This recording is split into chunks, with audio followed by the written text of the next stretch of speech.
Hello students, myself Rekha Sharma and this is online class of MSc Final Organic Special Paper 5th Organic Synthesis. The topic of today's lecture is regioselectivity in organic synthesis. Regioselectivity, a reaction or synthesis which predominantly produces one of several possible structural or positional isomers is called regioselective reaction or synthesis.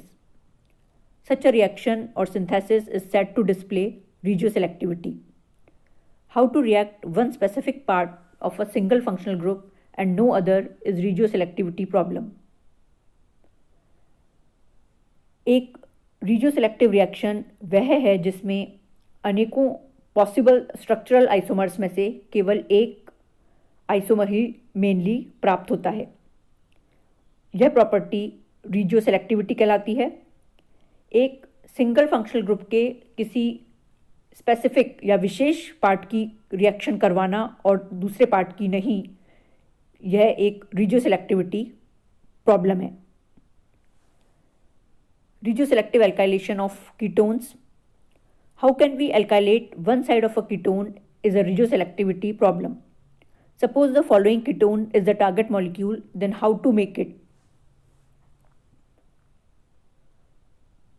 Retrosynthetic analysis of target molecule ketone is shown by the following equation. Here we used an activating group for alkylation, thus the starting material must be synthetic equivalent for acetone. For example, it may be ethyl acetoacetate or EAA. किसी ketone की एक side को किस प्रकार alkylate किया जाए, यह एक regioselective प्रॉब्लम है. फॉर एग्जाम्पल, यदि हमें टारगेट मॉलिक्यूल कीटोन को सिंथेसाइज करना है तो इसका रिट्रोसिंथेटिक एनालिसिस ये शो करता है कि इसके 1,2 कार्बन कार्बन डिस्कनेक्शन से हमें phenyl substituted alkyl bromide X और एक अन्य कीटोन Y प्राप्त होंगे. इस कंपाउंड Y के 1,2 कार्बन कार्बन डिस्कनेक्शन से हमें एसीटोन और प्रोपिल ब्रोमाइड प्रोडक्ट के रूप में मिलेंगे. यहाँ हमने एल्काइलेशन के लिए एक एक्टिवेटिंग ग्रुप यूज़ किया है, अतः स्टार्टिंग मटेरियल एसीटोन के लिए ये एक सिंथेटिक इक्विवेलेंट होना चाहिए. अतः यहाँ पर हम इथाइल एसीटोएसीटेट या EAA का यूज़ कर सकते हैं. इस आधार पर अगर हम टारगेट मॉलिक्यूल का सिंथेसिस डिज़ाइन करें तो स्टार्टिंग मटेरियल EAA की रिएक्शन बेस इथॉक्साइड और प्रोपिल ब्रोमाइड की प्रेजेंस में करवाने पर प्रोपिल ब्रोमाइड EAA के CH2 ग्रुप पर ऐड हो जाता है और हमें कंपाउंड Z प्राप्त होता है.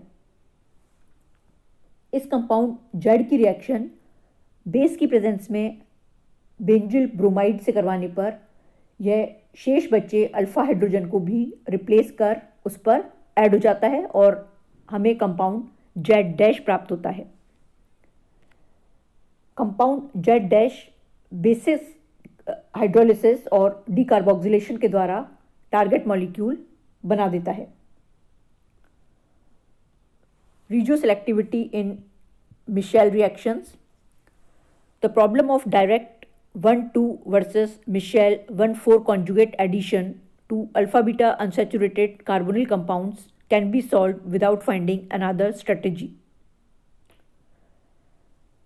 The general mechanistic principles are: number 1, the Michel product 1 is the thermodynamic product since the more stable carbonyl compound is preserved and the weaker C double bond C is destroyed. Second, direct addition is more easily reversed than Michel addition. Hence, the more stable the nucleophile or the more reversible the reaction, the more is the Michel addition favored. And third, kinetically the carbonyl group is the harder side and the beta carbon atom the softer. Therefore, strongly basic nucleophiles tend to attack directly, whereas weakly basic nucleophiles tend to attack in Michel fashion. Among Michel acceptors, direct addition is most likely with unsaturated aldehydes and acid chlorides, and Michel addition is most likely in ketones and ester.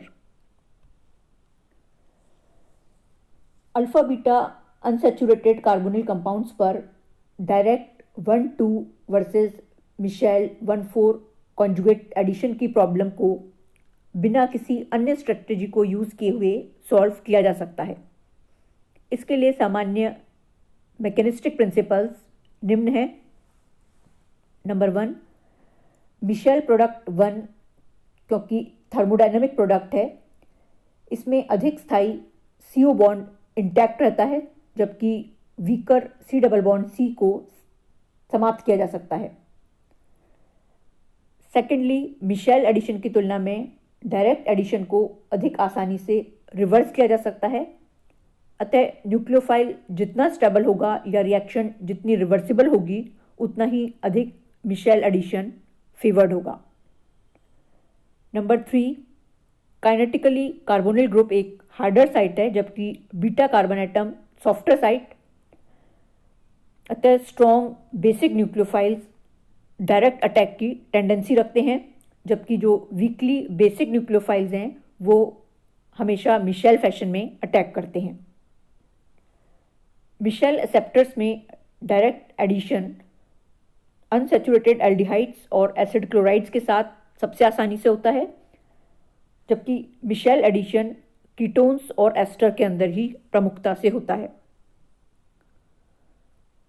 Among nucleophiles, alkyl lithium, amines, alkoxide anions, and hydride reducing agents are more likely to add directly, whereas alkyl magnesium bromide, neutral amines, alkyl sulfide anions, and stable carbanions are more likely to add in Michel fashion.